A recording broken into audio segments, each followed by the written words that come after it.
Jeremiah chapter 26. In the beginning of the reign of Jehoiakim, the son of Josiah, king of Judah, this word came from Yahweh. Yahweh says, stand in the court of Yahweh's house and speak to all the cities of Judah which come to worship in Yahweh's house. All the words that I command you to speak to them, don't omit a word. It may be they will listen, and every man turn from his evil way, that I may relent from the evil which I intend to do to them because of the evil of their doings. You shall tell them, Yahweh says, if you will not listen to me to walk in my law, which I have set before you, to listen to the words of my servants, the prophets whom I sent to you, even rising up early and sending them, but you have not listened, then I will make this house like Shiloh, and will make this city a curse to all the nations of the earth. The priests and the prophets and all the people heard Jeremiah speaking these words in Yahweh's house. When Jeremiah had finished speaking all that Yahweh had commanded him to speak to all the people, the priests and the prophets and all the people seized him, saying, you shall surely die. Why have you prophesied in Yahweh's name, saying, this house will be like Shiloh, and this city will be desolate without inhabitant?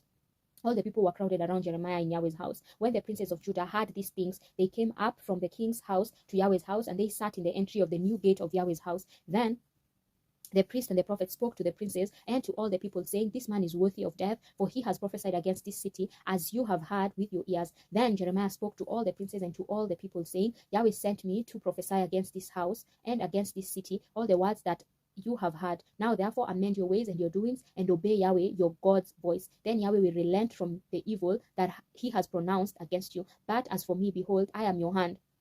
Do with me what is good and right in your eyes. Only know for certain that if you put me to death, you will bring innocent blood on yourselves, on this city and on its inhabitants. For in truth, Yahweh has sent me to you to speak all these words in your ears. Then the princes and all the people said to the priests and to the prophets, this man is not worthy of death, for he has spoken to us in the name of Yahweh our God. Then certain of the elders of the land rose up and spoke to all the assembly of the people, saying, Micah the Morashtite prophesied in the days of Hezekiah king of Judah, and he spoke to all the people of Judah, saying, Yahweh of armies says, Zion will be plowed as a field, and Jerusalem will become heaps, and the mountains of the house as the high places of a forest. Did Hezekiah king of Judah and all Judah put him to death? Didn't he fear Yahweh and entreat the favor of Yahweh, and Yahweh relented of the disaster which he had pronounced against them? We would commit great evil against our own souls that way. There was also a man who prophesied in Yahweh's name, Uriah, the son of Shemaiah of Kiriath Jearim, and he prophesied against this city and against this land, according to all the words of Jeremiah. When Jehoiakim the king, with all his mighty men and all the princes heard his words, the king sought to put him to death. But when Uriah heard it, he was afraid and fled and went into Egypt.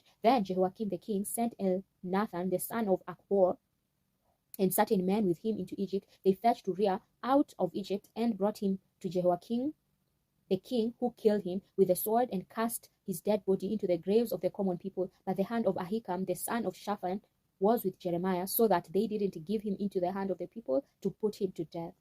Amen.